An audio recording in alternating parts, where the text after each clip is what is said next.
தூய ஆவியாரின் ஆண்டிற்கான வாழ்வுதயத்தினால் வெளியிடப்படும் தூய ஆவியின் கனிகளில் ஒன்றான பொறுமை குறித்து இந்த மாதத்திற்கான சிறிய சிந்தனையை உங்களுடன் பகிர்வதில் வாழ்வுதய சமூக பணி நிலையம் மகிழ்ச்சி அடைகின்றது.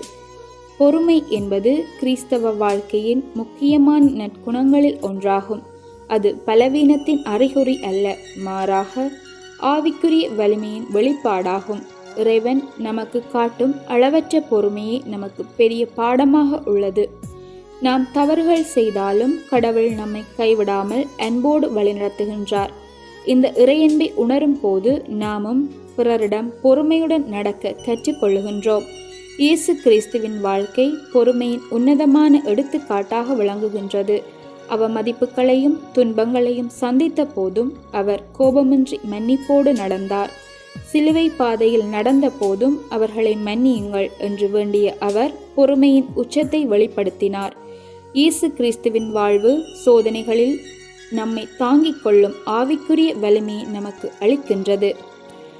நம் வாழ்வை மீளாய்வு செய்யும் அருளின் காலமாகிய தவக்காலத்தில் தவம், செபம், தானம் ஆகியவற்றின் வழியாக நம் உள்ளங்களை சுத்திகரிக்க அழைக்கப்படுகின்றோம்.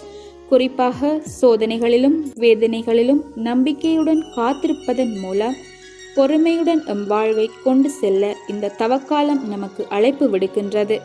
சிலுவையை சுமந்த இயேசுவை போல துன்பங்களிலும் அமைதியோடும் நம்பிக்கையோடும் நடப்பதே உண்மையான தவமாகும்.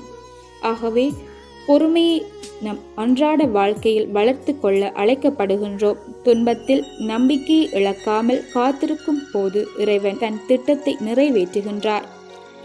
பிறரிடம் பொறுமையுடன் நடந்து அன்போடும் மன்னிப்போடும் வாழும் வாழ்க்கையே ஒரு உண்மையான கத்தோலிக்க சாட்சியாகும். எனவே இதை மனதில் இருத்தி தூய ஆவிக்கென அர்ப்பணிக்கப்பட்ட இவ்வாண்டிலும் இந்த தவக்காலத்தில் குடும்ப வாழ்விலும் சமூக வாழ்விலும் பணி வாழ்விலும் கிறிஸ்தவ வாழ்வின் முதிர்ச்சியை நோக்கி பயணிப்போமாக.